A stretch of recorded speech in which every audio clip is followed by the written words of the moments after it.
Yo, what's up guys? Welcome back to the channel and welcome to today's video. I hope that you guys are all doing good.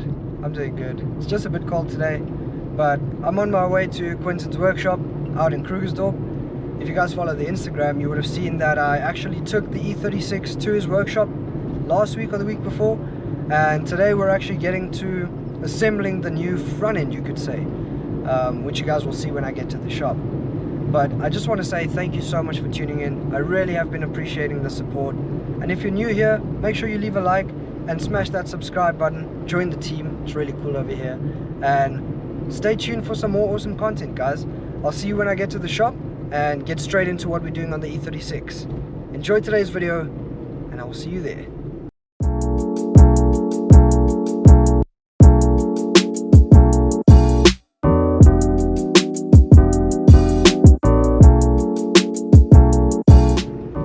And we have made it, you guys, at JSR Performance right now.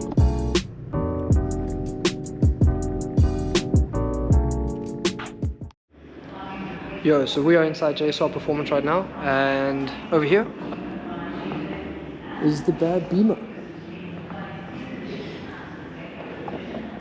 So we've actually discovered quite a few not so positive things with this car, which I'll get Quentin to go over, because yeah, there's a lot, and the verdict is that this chassis is actually a dud, so we'll get to all of that soon.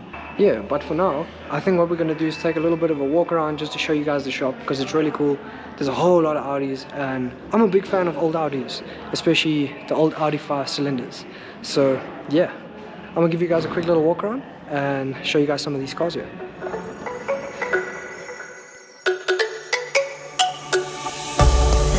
Go, there's no doubt, gotta get out of this small town. You took my heart from me, now you're everywhere I see.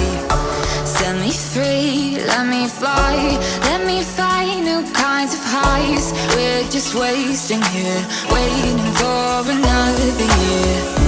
We both know the score, we've been here once before. So many words unspoken, you took my heart, it's already broken. You don't have to wait, I can take the pain. I will surrender, let me go on a new adventure.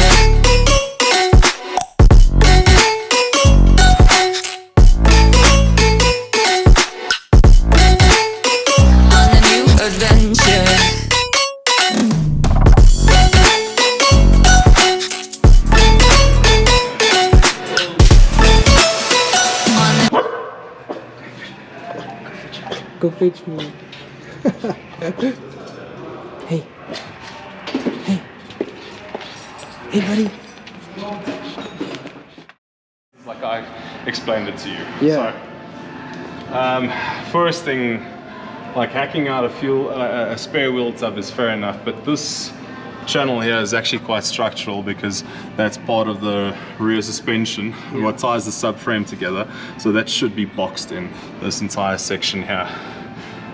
More than that, biggest problem we found at the back, rear subframe mountings over there. The chassis is actually cracking because the previous dudes didn't put in any doubler plates or any bracing whatsoever. Yeah. So the chassis is a little bit toast. Other than that, what did we say going forward? Obviously, these lovely fuel lines running over a prop shaft seems probably like a bit of a cuck idea. Yeah, with all of these wires also just... Now, that's the power wire for the fuel pump on the fuel line, so if you do bottom out on a trailer or something and rupture it, that's a good way to burn a car. That's quite a fancy blank off that they did there, but that's not so bad. Going forward, very solid gearbox mounting, solid in the way that it's welded to the chassis, and there's no way of getting that off, which is, I suppose, one way of doing it, but not a great fantastic way of getting it done. Once again, I'm guessing that's a brake line that's meant to go to the back. It's blanked off really poorly. They made sure that the engine mounts are going to be fine. It's stock OEM primary engine mounts, but they built this whole cradle across here with 2 extra engine mountings, just to make sure that. Oh, I lied. It's 3. 1, 2, 3 extra engine mountings to make sure that it doesn't wobble around. Then Obviously that. steering angle kit was fantastically well made and welded. These were control arms also welded. It's a little bit porous this side. Oh, tie rod ends welded. That's a fantastic idea. These welds are pretty porous. I don't know if I would trust that, judging by, you can see how on this angle kit that they've made there's new crack spreading there already. Yeah. So that one is also just a matter of time before that comes off.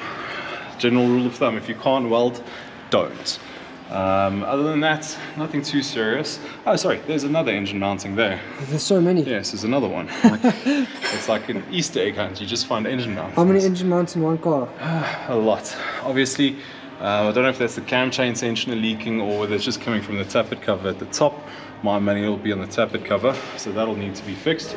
And then these brake lines are fantastic. Like the world's care. Like, this is the new way to cool your brake lines. You just coil them over 600 times and then you're good to go. But the biggest problem with this car is this.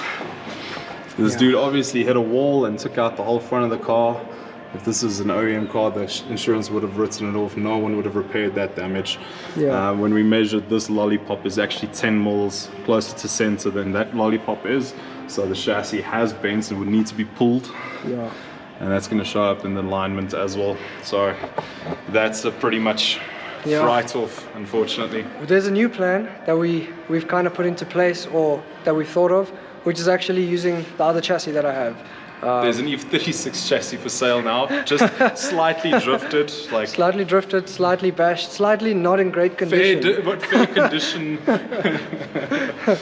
So that's the situation that we're in right now. This chassis is a dud, like I said.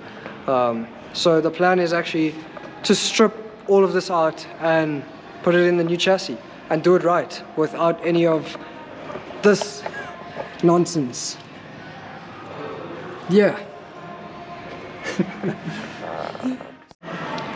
So yeah guys, you heard it from Quentin. That is the situation with that car right now. So the plan of action, probably sometime this week, we're gonna go through, fetch my other body and see what condition that thing is in and see if that's usable. If it is 100%, which I'm pretty sure it is, then I think that we're gonna plan to actually shifting all of that thing's parts, essentially using that car as a donor car for the new one. And then we can do things right, you know, do all poly bushes front to back, all of the right things to do on a drift car, which this thing doesn't have. So yeah guys, like I said, there's going to be some awesome content coming to the channel.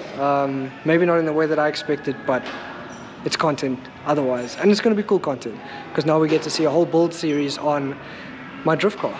So yeah guys. Yo, what is up guys? It is currently 12:01, so happy June. And I realized I didn't shoot an outro for today's video. I've been sitting up all night trying to get this edited out because yeah, things are changing on the channel, or at least with the Drift E36. It's gonna turn out to be an entire build series, it seems, because yeah, that chassis wasn't in the best shape, but luckily I do have another one. I didn't show it in the reveal video, but I do have another chassis which we're gonna be going to take a look at either tomorrow or on Thursday. But guys, thank you so much for watching. Stay tuned, because things are gonna get really interesting with this build and with everything else happening on the channel. I've got some stuff to do on the Honda this week as well, so there's gonna be some cool videos coming out, and there's Driftmasters this weekend. So yeah, lots of content, fun content, and I really hope that you guys are enjoying it all, because I'm enjoying recording it and making it. It's a passion of mine, and that's why I'm doing it. The reciprocation that I'm getting from you guys, from my subscribers, I really appreciate it, and I can't wait to show you guys what's coming. Thank you once again for watching, and I'll see you in the next video.